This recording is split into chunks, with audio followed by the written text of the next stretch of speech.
No 3-hour episodes. No racist rallies. Just vibes. This is Vibes Only, the podcast that checks the vibes of American politics each and every week. And the vibes this week. If you're just tuning in, we have been watching former President Donald Trump speaking at a rally in Madison Square Garden. We have heard, by all accounts, from our reporters who cover Trump rallies day in, day out, that this is the darkest rhetoric they have heard. We all have so much more in common than what separates us. We will be the better for it. We'll talk about the messages and the strategies we're hearing from both campaigns in the final stretch. We'll also share our feelings about the LA Times and Washington Post's decision to sit this one out and not endorse a candidate in this presidential election with democracy on the line. All that before we play in It's Giving, pull up our group chat, and leave you with our final good vibe of the cycle. Let's get into it. How are you doing? I'm great. Headed into this last week. I can't believe that it's finally election time. I cast my ballot this weekend. That's exciting. I'm going today. Okay, nice. We love early voting. Me too. I love early voting. Was there lines for you or anything? 0. In and out. Boom. Yeah, I'm a little nervous. I get this, especially because it's the work we do, right? So in the last week, this last month has felt like a year, literally. And now I'm finally doing the thing. I'm just in that, it's monumental, and you just don't know. You can have a sense and a vibe of how you think the election is gonna result out. And there's just so much noise. Oof, is she noisy this year? Wow. I mean, we have to get into the vibes because people are losing their minds a little bit. I am having DMs that remind me of the character anxiety from Inside Out 2. My team has run all the data and we're looking at the following likely scenarios. Truly, people are so stressed. People are freaking out over every tweet, every poll, every update of early voting data. People are really on edge, and for good reason, because we've made the case that the stakes of this election are incredibly high. And they are. And so naturally, you're going to be sensitive to changes in that. Yeah. But my message to people has been, as our message has been all year, stressing accomplishes nothing. Do the work. Yeah, do something. Michelle Obama, do something. So where have you been since we last caught up? I was in the beautiful, lovely Madison, Wisconsin this past weekend. We had 2 kind of studios running, one in Ann Arbor, one in Madison. It was homecoming college weekend. In Ann Arbor, it was the Mich State U Mich game, which is big, biblically enormous and important for the state. And then Madison, we had kind of the battle of the swing states because it was the Badgers versus Penn State. But it was, I was on college campus. We did a little tailgate. I was talking to a lot of students, and I would say most were voting for Kamala Harris and Tim Walz, and the rest were so very aggressively voting for Donald Trump. It's so bizarre to have these conversations that, don't make sense. We're talking to a lot of undecided voters also. And I think you made this case to me yesterday in a text of the late bloomers, right, are potentially coming to our side because they're just seeing this calamity of racism and everything that's happening on the right. But because I've been on the road and talking to voters, which in years past I haven't been, I'm still feeling cautiously optimistic. It's a good distraction, I'll say that much, because when you talk to people who are so anchored in Donald Trump, you're like, ooh, there's a lot of you probably, but there's more of us. Have you had any conversations with a soft support, quiet Trump voter? No. And Does that person exist? Does right. that person exist? Because he needs that person to exist for his campaign to win, for his theory of the case to bear fruit. He needs to have all these people who are the silent majority of sorts. Yeah, exactly. And I just am not hearing that. I'm not seeing that. That is such a good point. I will say there was one young student who was he mentioned after a 5-minute dialogue about Kamala Harris that he actually wasn't voting for her and he was voting for Trump. And I tried to get him over the finish line for Kamala Harris, but he kept saying it was a family matter. So I think that's something. I think, he grew up in a very conservative household, and there wasn't a reality in which he felt that he could not vote for him. But it was the opposite of a quiet Trump voter, because people would actively approach us because we, had Kamala Harris, Tim Walz merch on. We were very clearly GOTVing for Kamala Harris, that they would inject themselves into our vibe and just want to disrupt or push their way through. And it was so gratuitous and weird, quite frankly. That's a very good point. Everyone is aggressively a Trump voter that we've spoken to. Yeah. The things giving me hope right now are that, as you mentioned, I do think that independents and the late bloomer crowd, late deciders, are breaking in Kamala's favor. They see the threat that Trump poses. They see his mental sort of deterioration, the way that he's clung more and more to the far, far right and filled his campaign and would be cabinet with extremists. And they're landing on Harris. I think the early vote numbers are mixed messages for sure. I don't want Yeah, people to read too much into it because Nevada is like the closest it's ever been in early vote in terms of who has returned a ballot, Democrats and Republicans. But one consistent thing across all the early vote numbers that I'm seeing, the number of women voting is sky high, insane. right. And that, again, we talked about this before. First presidential post Dobbs, and that's Mm, giving me hope. And then mhm. finally, I like to anchor myself in the history that Donald Trump has never reached 50% in a swing state except for once in Georgia. And his entire path to the presidency really is contingent on having this major upswing in support that's never happened before, even in 2016, or third party candidates polling the vote. And I don't see the third party polling the number of votes that we were concerned they were going to back in like July, August, Yeah. like I don't see Jill Stein doing 4% or 5% in some of these states. So that's all giving me a lot of hope. There's other data as well. And then I could also make the case that there's like more troubling signs. The important thing for people to remember is that no one actually knows until the votes are counted. Mhm. And all we can do is hustle. Hustle, that's right. To that end, this past week we hosted our Dance for Democracy. This weekend had 2 bus trips to Pennsylvania, and today I'm co-hosting a phone bank calling Nevada voters with Knock for Democracy. Amazing. And we have over 500 volunteers registered for this phone bank. It's going to be lit. I'm gonna be there. I'm gonna be there. Yay, That's good. that's the other thing. My friend texted me last night that her boyfriend was losing his mind with anxiety. She's already counseled him in this way, but I was like, "What is he doing about it?" Like, Yeah, his family has written, like, thousands of postcards. It's like, I assure you doing one phone bank is gonna make you feel better. So if you're listening right now and you're like, "What can I do? I am feeling stressed," literally go to the Knock for Democracy website and sign up to phone bank with us tonight. period. And the questions that people always ask me in my DMs: one, you will not use your own phone number. No. You use a dialer, no one will ever get your phone number. Number two, you are calling likely supporters of Kamala Harris. You're not calling to persuade people anymore. You're just helping them create a vote plan. Mhm. And number three, it's super fun. They teach you and train everything that you need to know. You don't need to show up with anything prepared or know anything about Kamala or the policy proposals or anything like that. All you need to do is show up. Truly. And we've talked about this, and I talk about it a lot in these weekends that I do. All you need to really know is why did you sign up for phone banking? If someone asks you about a policy or whatever, just say your why. And then that's it. That human connection is probably going to help them to make sure that they get a plan to vote. Because to your point, at this point, we are just getting people out to vote. So speaking of, you posted something that I want to get into. I reposted it because it was just it helped me feel better. Let's look at the 2 campaigns right now and Mm. what they're doing in this final week. You posted that Kamala Harris is on the road. Yeah, she's giving an Eras Tour moment. It's literally wild, her schedule. On Monday, she was in Michigan, while Tim Walz was in both Michigan and Wisconsin. On Tuesday, she was in Washington, D.C., giving a really important speech in exactly where Trump gave Attack the Capitol speech, while Walz stumped in Georgia.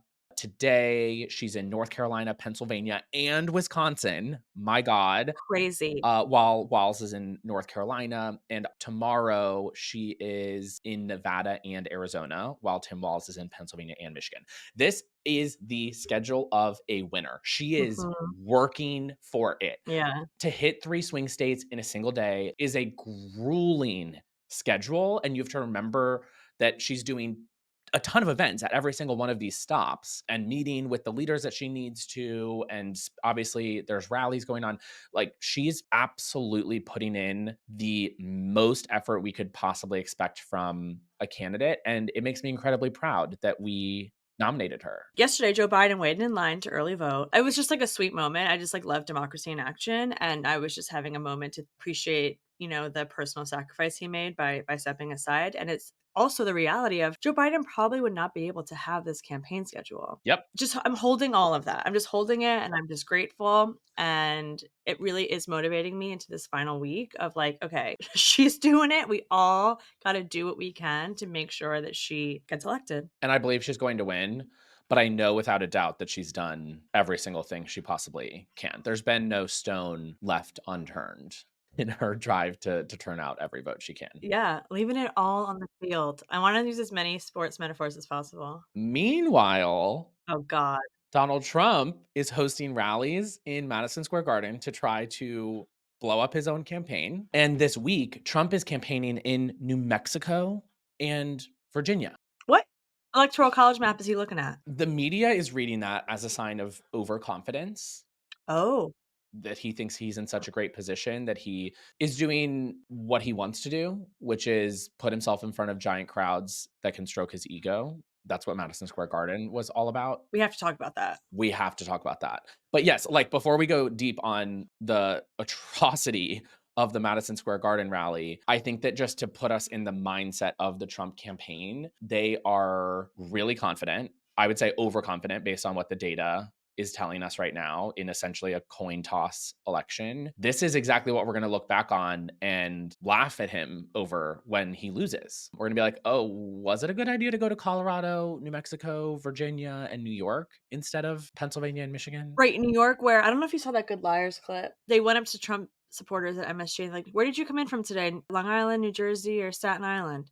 And they all were like, "Jersey, Long Island, Staten Island." It was Of like, course. you're not a swing state voter. I think that there could be a case made. This is funny to me. There could be a case made that it was about the House of Representatives because New York is very likely to decide control of the House because we have 5 competitive US House races in the suburbs of New York. There was a section in Trump's speech where he was supposed to like name drop all of the Republican House candidates to make sure that everyone there who likely lived in these districts, like Republicans had come from these swing districts into the city, all congregated in one place.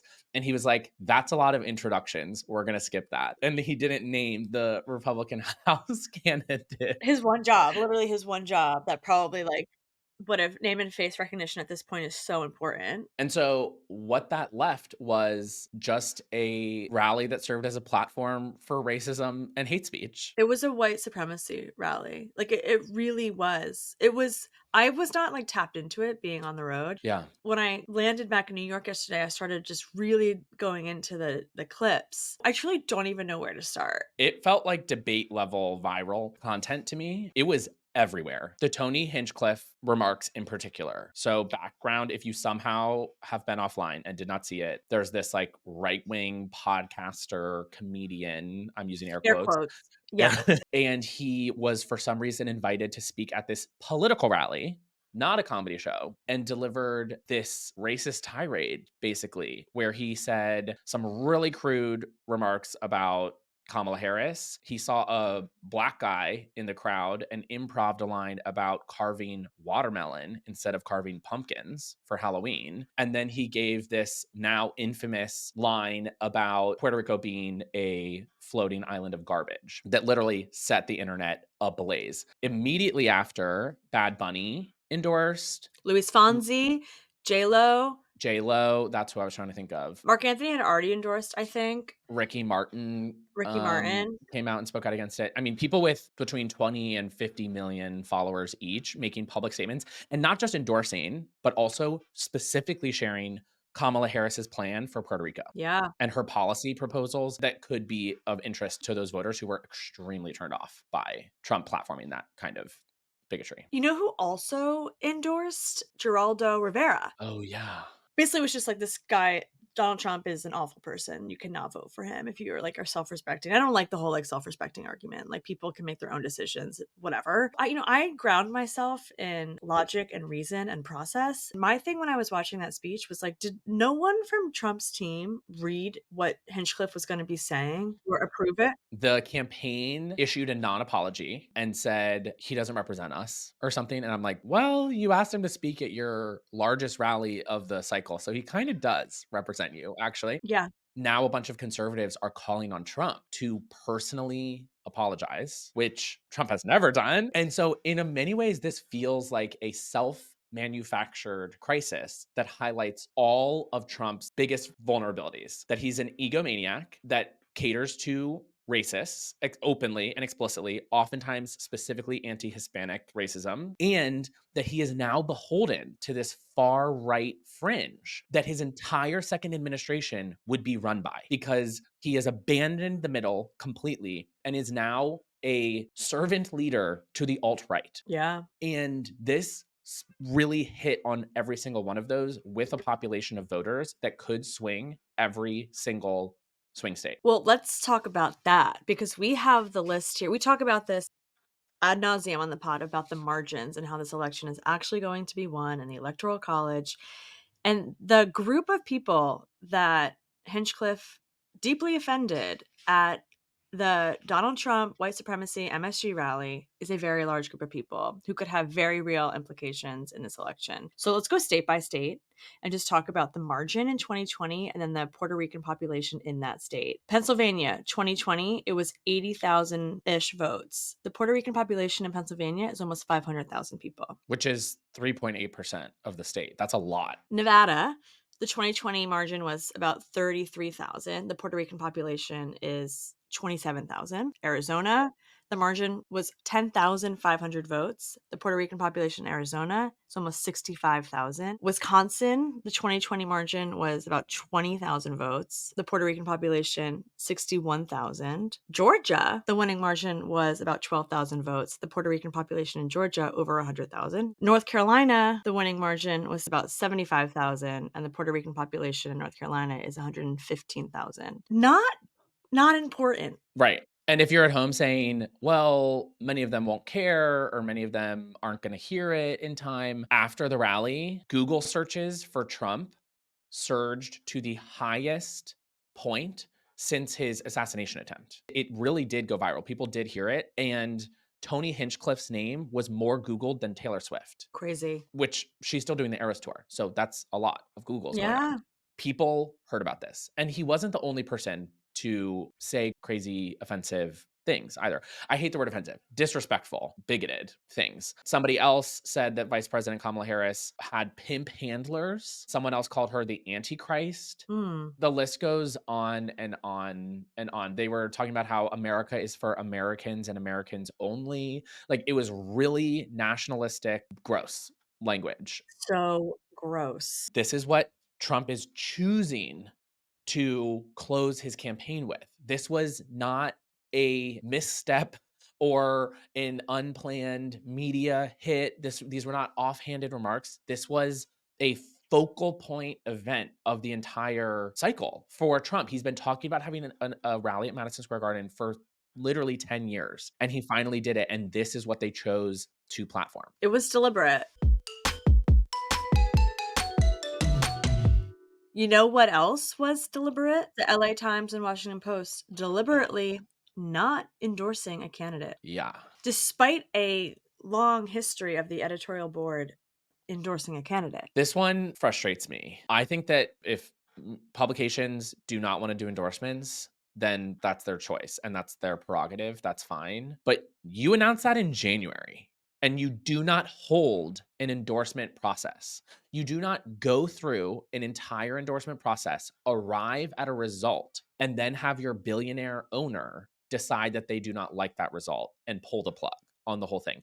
That is what undermines every single piece put out by the publication with regards to politics, everything, or anything else. To show that level of influence is unacceptable to me. And apparently almost 250,000 other people who canceled their WAPO subscriptions in response. It's also ironic, the Washington Post's branding is democracy dies in darkness. And newsflash, it's not even darkness anymore. It's democracy dies with Jeff Bezos. Period. It's truly unhinged. I actually do subscribe. I have to cancel my subscription. I canceled mine. Okay, I'll do it today. I'll add it to them. After I vote, after I participate in democracy as a citizen, I will cancel my Washington Post subscription. And personally, I think that like when it comes to ethical consumption around these things, the headline is the power. Like the purpose of me canceling was specifically to contribute to getting that headline, that there is a financial price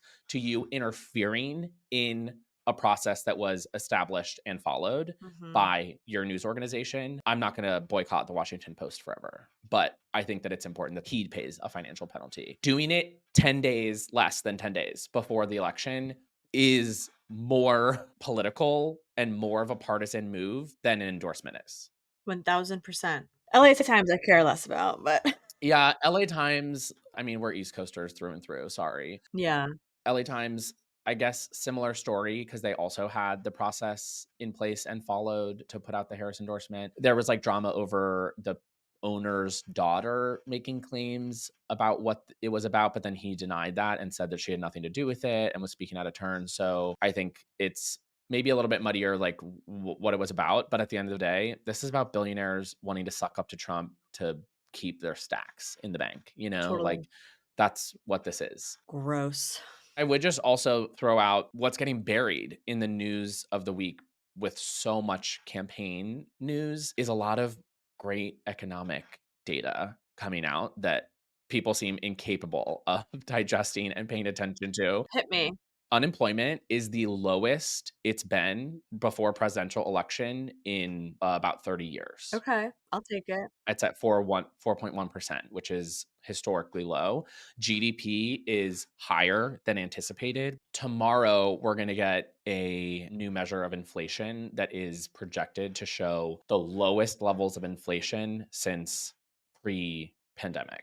So that soft landing that Joe Biden was talking about actually happened? Yeah. Part of me is like, if the election were 6 months from now, we would just be mopping the floor with him. Because I keep telling people Kamala Harris is running against Donald Trump and inflation. Like, that's the number one thing that I hear talking to people is not like, oh, Trump's going to be great. But it's literally just like, yeah, inflation's bad. So I'm just voting for change. They're voting for whoever the person is that was not in the White House when inflation was bad. There's no context that inflation here was lower than it was in other modern economies. Our economic growth and job growth recovered faster here than almost anywhere else in the world. There was a pandemic that literally record scratched the whole economy, and Joe Biden had an impossible task to try to turn that around, not just during his term, but in essentially 2 years so that people would feel it and internalize it in time for an election. It's unfortunate, but that's the reality of the landscape that Harris is running in. It's giving. So Dan Goldman, he's the only person who polls me, by the way. I figured it out. It's Dan Goldman. What are you talking about? I answered one time for a Dan Goldman poll, and now they got me. So it's like Dan Goldman always calling me. Dan Goldman is a congressman representing Lower Manhattan. When you read a Dan Goldman poll, you know that I am involved.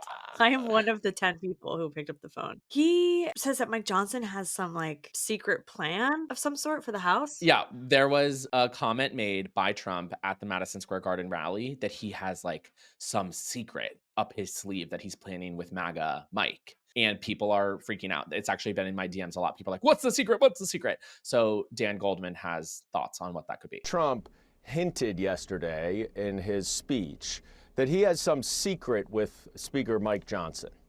Now, you wonder, why did Donald Trump come to New York 9 days before the election? This state is going to go to Kamala Harris. And the answer is that the House really runs through New York. There are 7 races that could go either way in the House, and that will likely determine the majority. And make no mistake, the House, we get sworn in on January 3rd. On January 6th, the certification of the Electoral College will happen again, and as we know from 2021.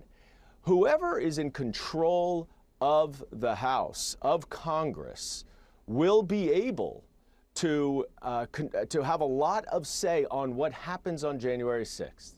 And I suspect, we don't know, but I suspect Donald Trump's little secret plan with Mike Johnson is a backup plan for when he loses and he tries to go to the House of Representatives to throw out the Electoral College, the certification from the states, and have the House of Representatives under the leadership and the control and the gavel for Mike Johnson and try to overturn this election. It's giving 5-alarm fire. I do think that that is probably what Trump is referring to. That's the only like relevant thing in the House these days until next year when they come back into session. It is a real concern.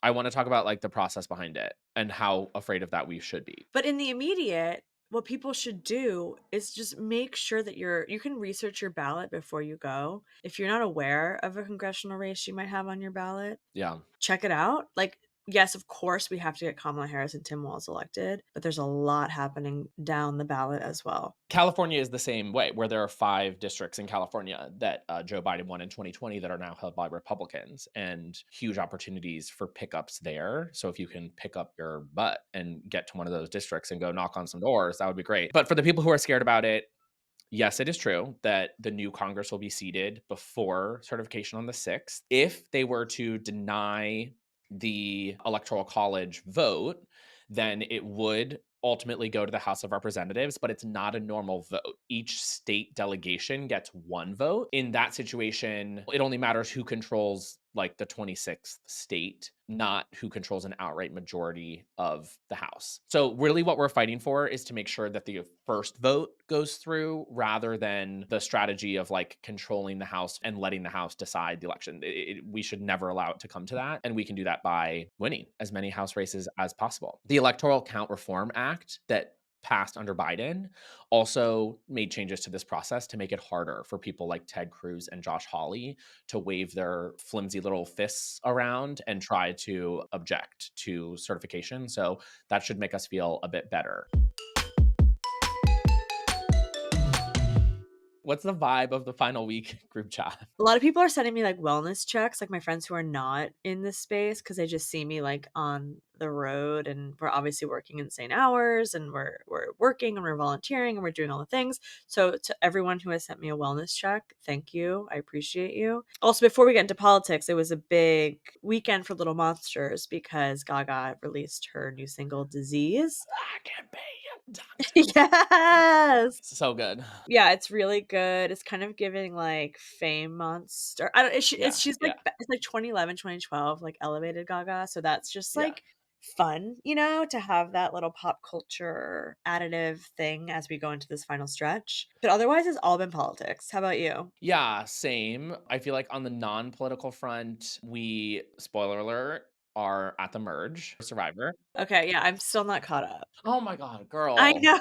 I'm sorry. Okay, well, you knew that it was going to come eventually. That's like hardly a Totally. The spoiler. merge always comes. My family does a draft at the merge where we all like bid on players and you have a team that you're then rooting for somebody That's to fun. win. It's very fun. That's been in my family group chat for sure. On the political side, Steve Bannon got out of prison this week. Oh my God. Yeah, he just served 4 months in federal prison, and That's guess where it? he's going? Yeah, guess where he's It's going going immediately. straight to Mar-a-Lago. Straight to Mar-a-Lago, and he's being like adopted into the senior staff of the campaign and potentially Trump's administration if he wins. Do you remember when Steve Bannon went into prison and it was like, I'm not going to use names because I don't want to, allegedly, it's not even allegedly, this person actually did it, but I don't recall the exact name.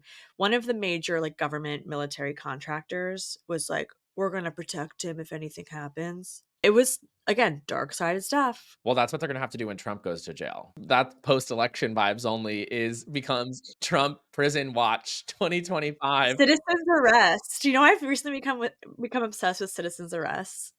I would pay $1 million to see you perform a citizen's arrest. Glennis is currently wearing her camo Our future our freedoms hat, Yeah. and I'm here for it. This actually has it in my group chat because I watched like a lot of it because I found it genuinely entertaining. Is the AOC and Tim Walz Twitch live stream chat? Okay, 2 online for me. Tell me more. For those who don't know, Twitch is another like it's a social media platform, but it's for gamers to be able to like hang out and talk while they're playing one another, etc. And there's like some streamers who have insanely large platforms on Twitch. When you say that like Kamala Harris and Tim Walz are literally everywhere this week, they are everywhere. So AOC and Tim Walz did a Madden Twitch sesh and then another one. And it's just we've talked about this a lot on the pod, but it's like you have to reach voters where they're at. They literally have Pete Buttigieg sitting on Grindr, just messaging people Hello. in Nevada and North Carolina. No, do they? I'm kidding. I'm kidding. Because the communication styles, because like it changes slightly because you're focused on the game, but you're also participating in the conversation, and that's what millions of young Americans do. So to be able to talk and comment on the current state of the race and policy initiatives in that style, I think is super important. And it was just like a good conversation. Like Tim Walz is like a dude, and it was like.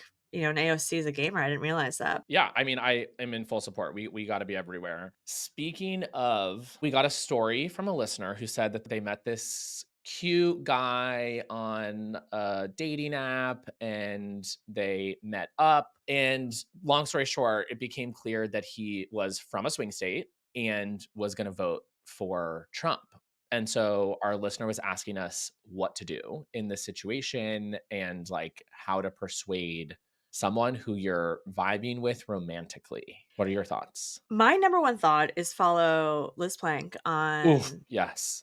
social media. Feminist Fabulous. She's been on this creator studio tour with us. She's amazing. And she has a lot of really good talking points. Some like tongue in cheek, but most of them rooted in actual policies that would directly impact men. Reproductive rights and what we're advocating for with access to abortion care, etc., does not just impact women. Looking at Project 2025 and wanting to ban contraception that includes condoms. I know this is like very, very like deep in the weeds from like a romantic flirty level. It's also just like it's not going to happen.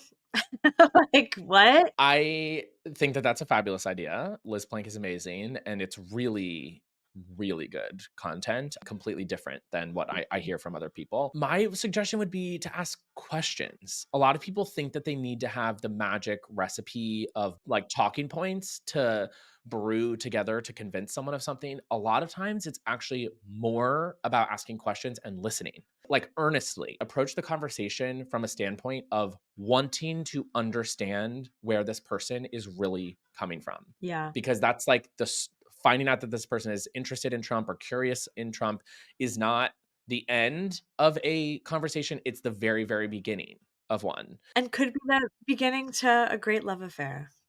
Totally. They can be saved. No, it's you shouldn't approach it from like, how do I change their mind? It's like, how do I understand this person as deeply as possible? And through that process, you might end up finding some wiggle room where you can both be closer ideologically. Physically. Yeah, right. We also got another comment in from somebody in California. You've inspired me to go out and canvass in Reno, Nevada this weekend. Ah, that's amazing. It's just a 2-hour bus trip. I'm skipping out on the pumpkin patch with my toddlers because I know I will regret it if I don't do my part to protect their futures. Wow. I've never done it before, but I know it's important work and I'm bringing my mom, also a first-time canvasser. Thanks for the motivation and all you do. Yay. I'm obsessed. Rachel, you are our new favorite listener. That's incredible. Thank you for the time. There will still be pumpkins on November 6th, so we can still do both. They might be picked through a little bit, but they will still be there. I'll save you one in New York. I got a DM from Chrissy, and she said, I canvassed today in Monroe, Michigan, thanks to you and Brian. Just wanted to know you were making an impact. I was doom scrolling all week and realized I could make a difference. I had 3 positive interactions with what appeared to be undecided voters. Actually, one just said he hated Trump and didn't plan to vote, and we had a meaningful conversation. And then she sent me a selfie or photo of her and Bench. So that must have been part of our friends did a Michigan canvas this past weekend. So oh my God, amazing. Well, thank you all so much. Please, if you have not taken that first step in getting more engaged than just voting, today is the day. Join us tonight. Literally tonight. Join us for this phone bank. It'll be the easiest and most empowering 2 hours of your election cycle.